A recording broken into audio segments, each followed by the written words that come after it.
Aujourd'hui, je vous tourne cette vidéo alors juste avant de partir parce qu'en fait, ce soir, dans quelques heures, je décolle pour le Japon, je décolle pour Tokyo et je voulais vous faire le bilan de ce mois d'octobre, donc qui a été un mois qui est passé vraiment très rapidement, qui était un mois intense et qui est passé rapidement.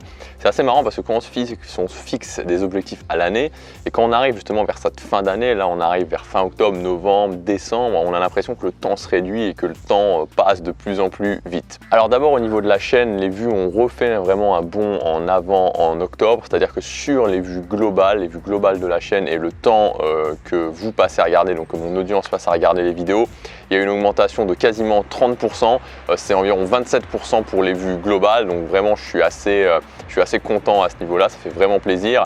Il y a eu le même phénomène en juin et je me suis aperçu vraiment, ça m'a donné vraiment une indication sur le fait que quand je faisais des vidéos vraiment en fixe, quand je me filme sur un plan fixe en train d'expliquer des concepts, et en général justement ces mois-là, quand je faisais quasiment que ça, il y avait une tendance qui faisait que les vues augmentaient vraiment de façon importante. Donc j'arrêterai pas complètement de faire des vlogs, je pense que j'en referai, mais c'est vrai que pour le moment je pense que je vais vraiment me concentrer sur le fixe, sur les plans fixes, sur le fait de vraiment vous partager des concepts, pour avancer au quotidien vers vos objectifs. Je crois que c'est vraiment, en tout cas les statistiques montrent que c'est vraiment ce que vous recherchez. Donc a priori il ne devrait pas y avoir, je pense, vraiment de format vlog pour ce voyage au Japon.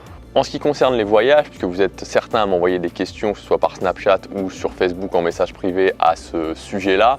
Donc là, il va y avoir le Japon, comme je vous ai dit. Fin novembre, je vais aller passer quelques jours à Barcelone. Et début décembre, j'irai à Budapest. Pourquoi j'ai décidé d'aller dans ces pays-là? En fait, parce qu'il y a quelques années, quand le fait de partir en voyage, c'était vraiment un challenge pour moi, j'avais peur, ça me challengeait énormément. J'avais toujours imaginé que ces pays de l'Europe centrale ou d'Europe de l'Est, c'était quelque chose que je pourrais jamais faire. Et donc même si maintenant foncièrement ça me challenge plus énormément, je me suis dit ok, pourquoi pas faire ça, encore une fois pour se rappeler au cerveau, le matérialiser dans la réalité. Donc voilà, donc pour les voyages ça sera Tokyo, Barcelone, Budapest et après ça conclura je pense pour cette année la série, pour cette année c'est sûr, et même pour le début d'année prochaine parce que je pense pas voyager en janvier, en février, tout simplement parce qu'il n'y a pas de pays qui m'attire vraiment spécialement et qui ont des températures assez agréables en janvier et en février. Alors peut-être Los Angeles, peut-être la Californie, ce serait quelque chose qui serait assez sympa à visiter, mais en tout cas ça fait pas partie de mes priorités actuellement. Dernier point que je voulais aborder, c'était concernant les formations. Donc je l'avais dit que je sortirais une formation tous les mois. Alors je n'ai pas oublié, c'est simplement je me suis beaucoup concentré sur la formation du mois d'octobre. C'est une formation qui vraiment représente beaucoup pour moi et elle va sortir d'ailleurs dans quelques jours, donc vous pourrez le constater par vous-même. Je crois qu'elle va vraiment aider des gens à passer à l'action et c'est pour ça que j'ai décidé de prendre un peu plus de temps.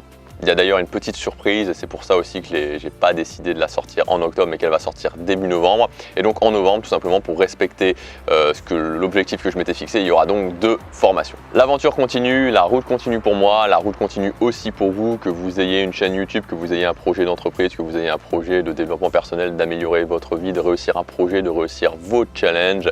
N'oubliez pas qu'il faut travailler au quotidien, que le quotidien, c'est vraiment 2 valeurs importantes et quand on se concentre là-dessus, on réussit forcément. Sur ce, je vous laisse, je vais finir ma valise puisque j'ai pas encore tout à fait terminé ma valise, puis après je prends la route direction Paris et puis ce soir je m'envole vers Tokyo. Donc je vous dis à demain, rendez-vous en direct de Tokyo pour la prochaine vidéo. Passez à l'action, chaque jour compte. Aujourd'hui, on va parler de 9 choses que vous devez absolument faire au quotidien. Alors vous savez, si à chaque fin de vidéo je vous dis chaque jour compte, c'est pas pour rien, c'est parce que pour moi, l'unité qui a le plus de valeur finalement, c'est la journée. Chaque jour a une valeur assez incroyable.